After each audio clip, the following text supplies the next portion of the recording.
xornimadeenna waxaynu qaadanay 60kii 1960kii waxaa ka horreeyey calanqaadashadeenna dhaqdhaqaaq lagu raadinayay xornimada kaasoo soo bilaabmay waqti dheer laakiin midka hadda taariikhda ku qoran oo aad iyo aad looga sheekeeyo wuxuu ahaa 1947 waxaa ka horreeyey dad badan 47 uu ka mid yahay Axmed Gurey iyo Sayid Maxamed Cabdilla Xasan nimankaasoo iyaguna maartay kaalin weyn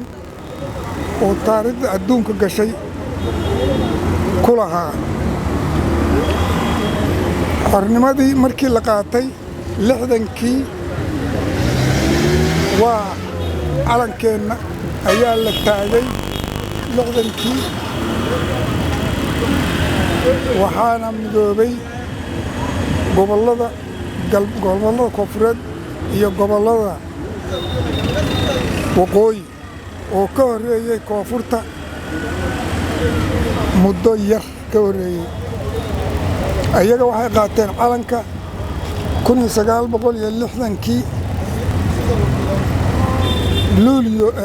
26keedii luulyo maaha juun kadibna waxaa lagu midoobay 60kii kowdii luulyo 1960kii ilaahay baa mahad iska leh halkaas bay Soomaalidu dawladdeedii ku dhisatay oo lagu midoobay oo dawladdii ka ambaqaaday waxaana madaxweynihii markii hore waxaa qabtay nin la dhihi jiray Cabdulaahi Ciise ra'iisul wasaare noqday kadibna waxaa ku xigay Aadan Cabdilla Cismaan oo madaxweyne noqday Aadan Cabdilla Cismaanna waxaa ku xigay Cabdirashiid Cali Sharmaake oo isaguna madaxweyne noqday oo kuwa dambiilayaaluhu ay dileen markaas oo ciidamadu ay la wareegeen ciidamada xoogga dalku ay la wareegeen xukunkii madaxweynena uu ka noqday Maxamed Siyaad Barre Allah u naxariisto marka taariikhdaas calanku soo maray calanka saxda ah labadaba sax weey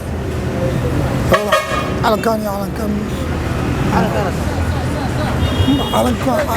kiil kan hadda maaragtay kan iyo kan cid walba waa saarata labadan calan waa isku mid calankaana nadiifsan marka waxay kala su'aal qabtaan i weydiiyo oo xornimadii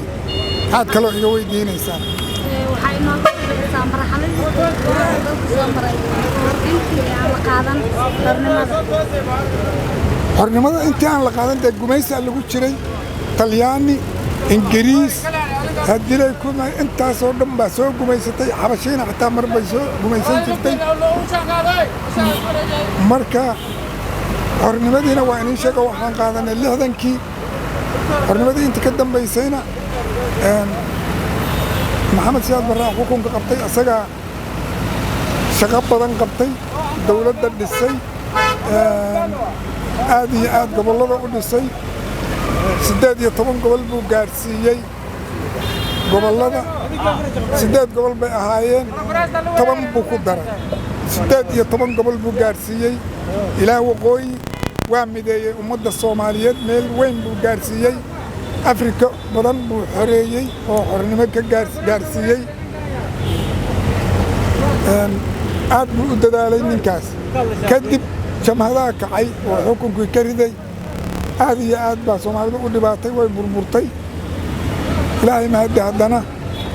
waa isku soo noqoto dawlad baa la dhisay ayadii baana hadda noo dhisan